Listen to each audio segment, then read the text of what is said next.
Tengo que decir que hace muchos años, cuando solo me alcanzaba para echarme unas cervezas, me hubiera hecho muy bien que alguien me explicara la ciencia de mi pancita chelera. Y hoy justamente tengo pues a las autoras de un texto que así se llama La ciencia de la pancita chelera, que habla bastante más allá de la cerveza y mucho más de la ciencia. Les doy la bienvenida, Alejandra, Leonora, bienvenidas. Qué gusto tenerles aquí. El gusto es Hola, nuestro. Muchas gracias por la invitación. sí, muchas gracias. Oigan, pues yo veo a los niños desesperados porque les estamos atiborrando de conocimientos que antes, pues más que bien se empaquetaban en la escuela y los entendían, en fin, y ahora necesitamos hacer como uso de métodos y de histrionismo y de recursos que logren pues acercarle la ciencia, entre otras cosas, y por eso su libro nos llamó la atención, porque en efecto pareciera ser un muy buen recurso para una época en donde pues están viendo a muchos adultos, por cierto, con chela en la panza, pero no solamente están viendo eso. Cuéntenos de qué va el proyecto de la ciencia de la panza chelera o de la pancita chelera. Pues es un libro que no necesariamente es para niños, en realidad. De hecho, lo escribimos para adultos, pero bueno, puede funcionar para niños también. Que son 13 capítulos sobre explicaciones científicas de cuestiones que tienen que ver con el cuerpo humano, como por ejemplo, qué pasa con el alcohol, las diferentes cosas que hace el alcohol, entre ellas por qué puede causar una pancita chelera, que en realidad la chela ahí se le echa mucho a la culpa, pero es, o sea, podría ser pancita whiskera, ¿no? Mm. O pancita de vino, en fin. Hay capítulos sobre llorar, sobre algunos mitos del cuerpo, como que si te arrancas una cana te salen más, sobre la muerte, sobre el amor, sobre el sol, en fin, abarca como un rango muy grande de cosas que tienen que ver con todo el mundo, porque pues todo el mundo tenemos un cuerpo. Pues la realidad es que, bueno, Alejandra y yo desde hace mucho tiempo hemos explorado el llevarle a la gente explicaciones científicas para tu vida diaria. De hecho, tenemos un podcast que se llama Mandarax desde hace un poco más de 5 años. Son más de 160 episodios en los que justo agarramos un tema que sea pues justo del interés general y tratamos de explicar la ciencia detrás. Entonces, para nosotras fue una experiencia súper interesante el poder traducir y pues reformular, digamos, las cosas de las que hemos hablado en el podcast tanto tiempo a un formato nuevo que era el del libro.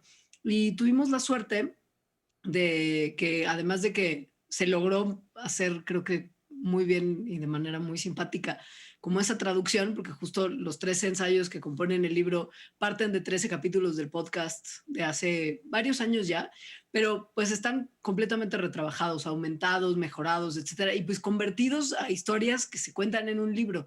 Pero tuvimos la suerte de que esas historias fueran acompañadas por unas ilustraciones padrísimas de una ilustradora que se llama Sonia Lazo, que logró agarrar impecablemente nuestro humor y traducirlo a ilustración. Y la realidad es que la combinación de sus ilustraciones con nuestro texto dan una experiencia muy grata de lectura en la que con unas risas y unos dibujitos vas a aprender muchísimo sobre el cuerpo en el que vives sin darte cuenta en realidad que estás aprendiendo cosas. Es creemos que logramos que logramos tener un producto muy interesante por eso y estamos muy felices de poder presentarlo aquí. Cuénteme el origen de Matrax, es decir, ¿son ustedes científicas? ¿Qué estudiaron?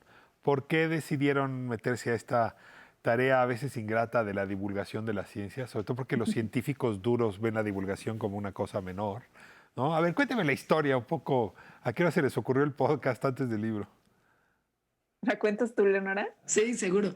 Eh, Fíjate que hace muchos años yo tenía un programa de radio en 90.9 y Alejandra era mi colaboradora de ciencia. Tenía una sección padrísima que se llamaba El Momentito de Ciencia. Y cuando en una ocasión fui a visitar a un amigo que trabajaba en una plataforma de podcasts que se llamaba Puentes y me invitó a su programa a hablar de mi tesis de doctorado, cosa que fue una cosa muy rara. Yo De- soy bióloga, doctora en filosofía de la ciencia, Ale es bióloga, doctora en biología evolutiva.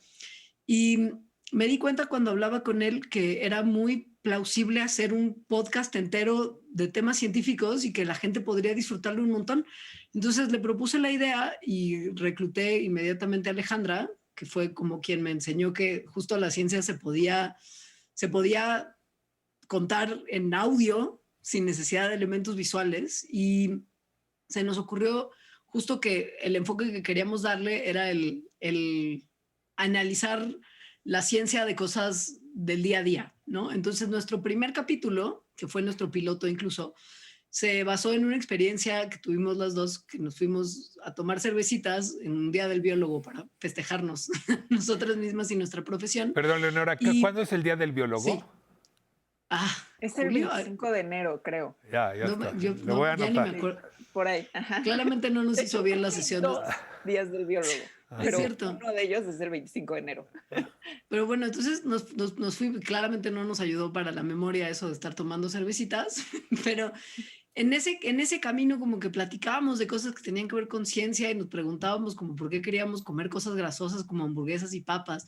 Y cuando planteamos el piloto fue como de, y si contamos un poco con nuestra historia de las cervezas del Día del Biólogo, todos los efectos que tiene el alcohol en tu cuerpo y pues saber cómo nos funciona y si funciona, pues tener ese formato. Y funcionó súper bien. El episodio, que fue el primer episodio de Mandarax, se llama Una noche de copas, una noche loca, y es también un capítulo del libro de la ciencia de la pancita chelera. De hecho, es por ese capítulo y porque abordamos el tema de que pues el alcohol sí te da pancita si lo consumes en exceso y no tienes una vida saludable y haces ejercicio después. Y de ahí salió el título del libro. Y es como una especie de homenaje al inicio de nuestro proyecto de divulgación de la ciencia juntas. Y pues además, la verdad es que quién no quiere saber por qué tiene esa pancita por tomar cervezas.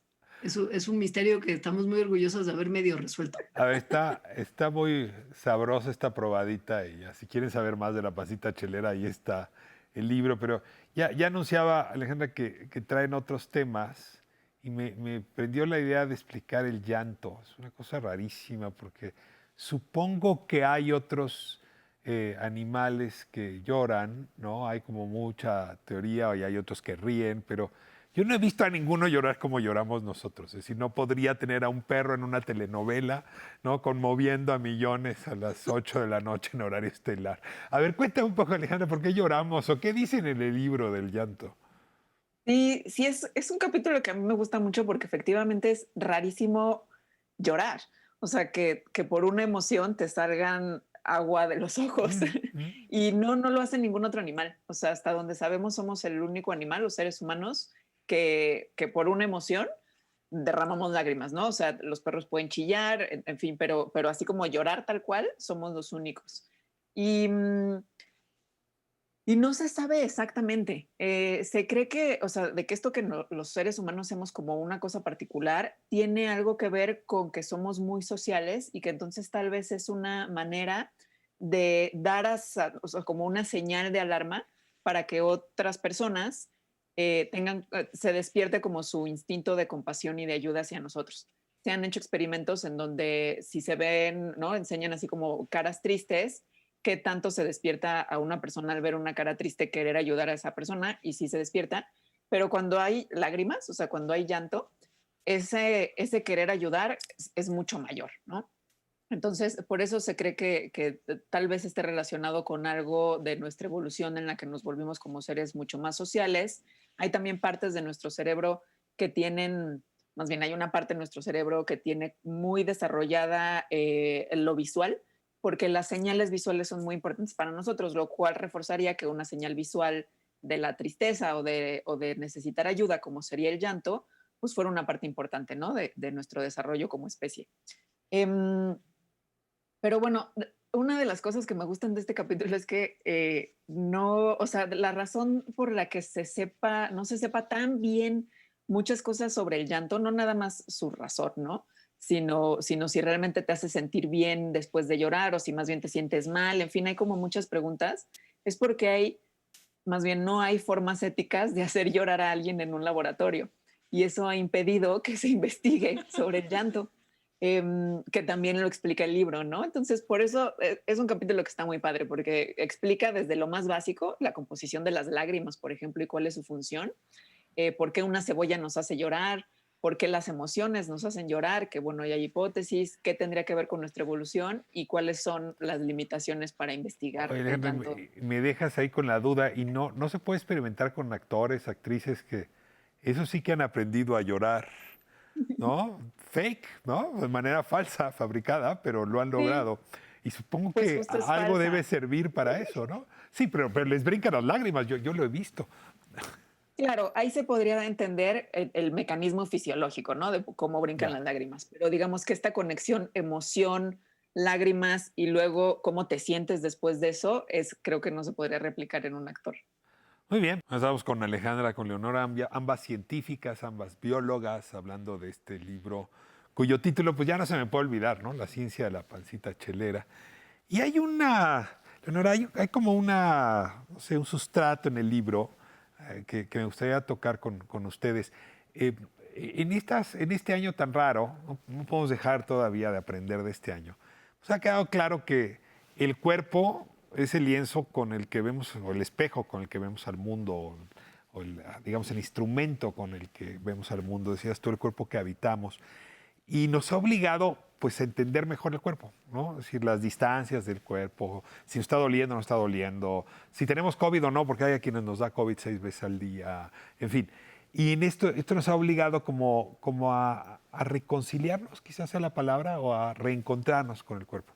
Y en ese sentido me encantaría que me dijeras en qué medida este libro me ayuda a ese ejercicio de revisión corporal en el que por lo pronto yo me encuentro, pero supongo que es una cosa que me trasciende. Fíjate que es súper interesante tu pregunta y el libro en más de un capítulo ofrece como una suerte de reconciliación.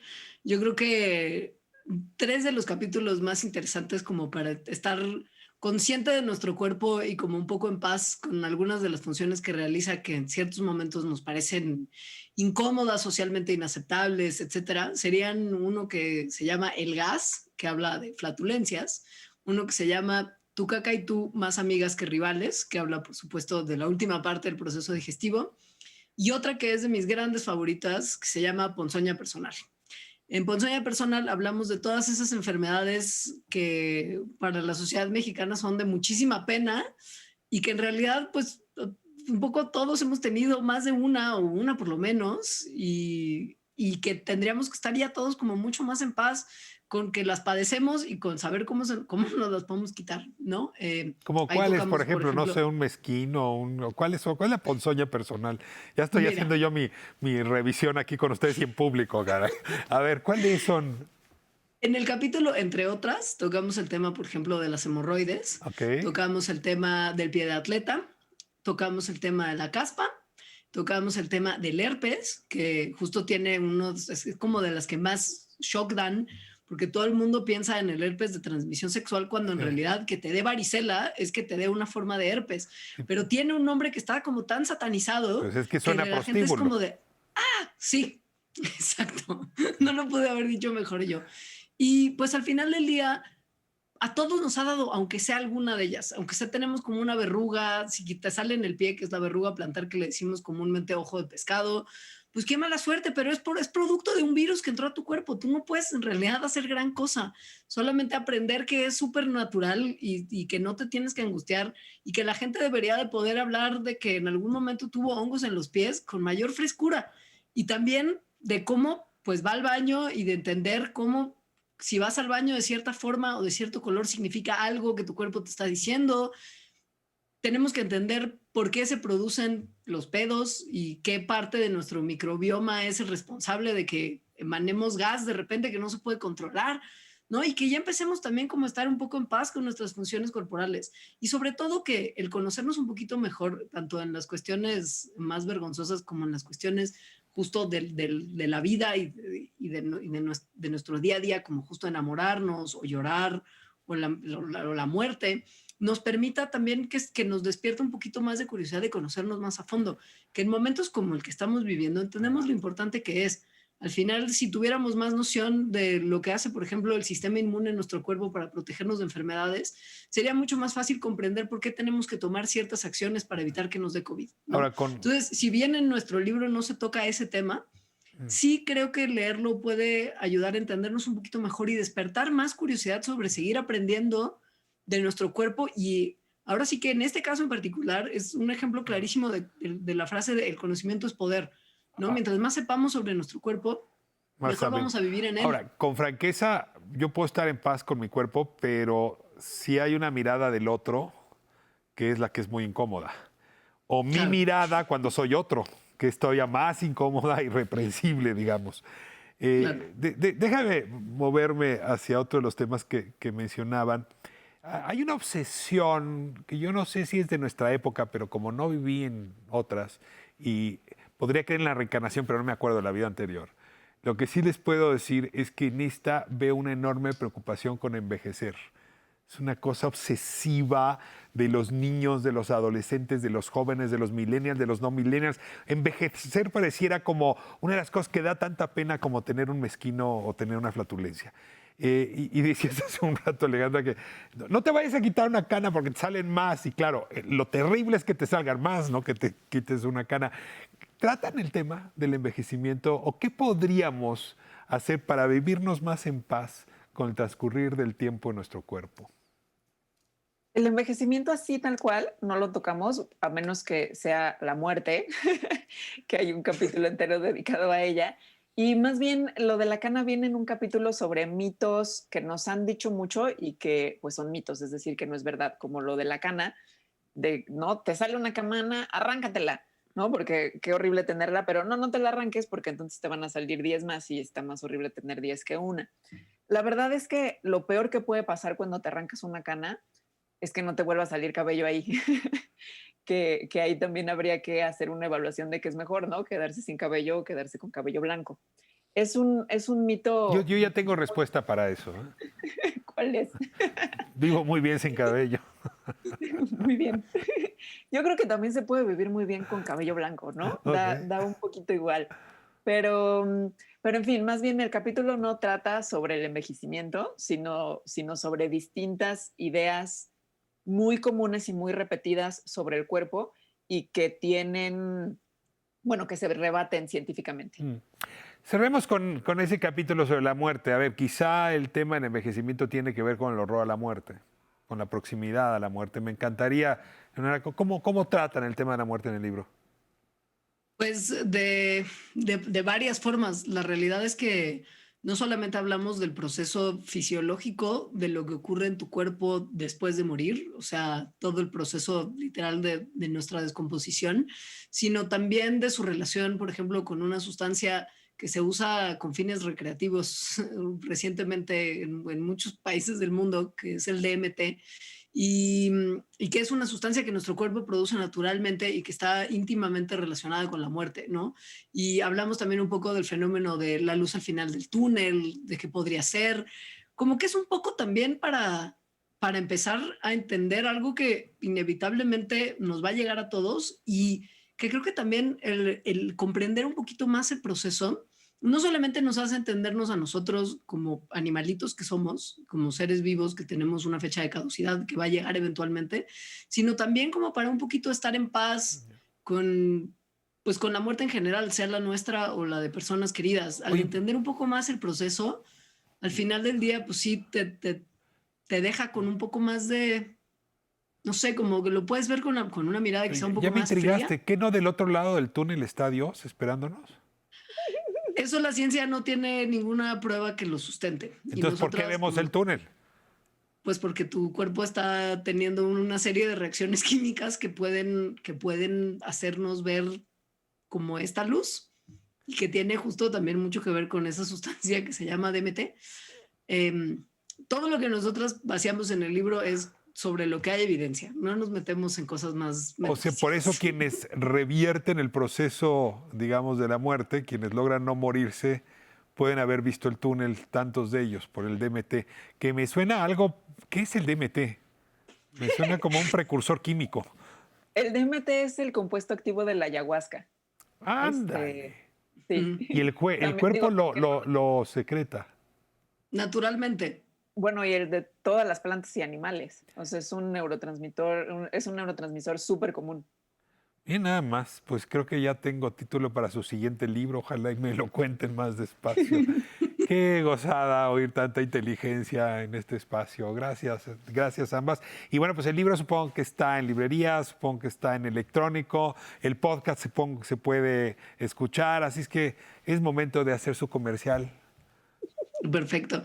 El libro, sí, en efecto, está en todas las librerías grandes, tanto en las tiendas físicas como en las tiendas digitales. Está también en Amazon, en versión para Kindle o en versión física. En la página de Random House Penguin está como la lista de todas las tiendas donde se puede comprar y un vínculo para comprarlo en ebook en otro formato si el Kindle no les gusta. Y Mandarax, que es el podcast que hacemos, está disponible en las principales plataformas de streaming de podcasts, como Spotify, como Apple Podcast, como Google Podcast también. Estamos básicamente en todos lados. Lo más fácil quizás sería que nos buscaran en Facebook. Estamos como Mandarax lo explica todo. O en Instagram, que tenemos una cuenta que es @lasmandarax. Y ahí se pueden enterar pues de cosas que vamos a estar haciendo alrededor del libro, pero también de los más recientes episodios que estamos sacando del podcast. Y podrán ver también una colección de algunas capsulitas que hicimos sobre precisamente la pandemia de COVID-19, respondiendo a algunas de las dudas más frecuentes que se tienen alrededor de la pandemia y que hicimos como parte de un proyecto de CONACYT. Entonces, si quieren buena información al respecto, la verdad también les recomendaría checar nuestras cápsulas. Se llaman Mini Mandarax Pandémico. Muy bien. Por si se les pierden por ahí. Pero vale la pena escucharlas. En muy poquitos minutos aclaramos muchas dudas. No, tiene un enorme talento editorial para poner títulos. Me encantaría saber cómo le pusieron a sus perros y a sus hijos, pero ya se acabó este programa. Me guardo esa curiosidad para otro momento. Hasta luego, Nora Alejandra. Muchísimas gracias. Muchísimas gracias a ti. Hasta luego.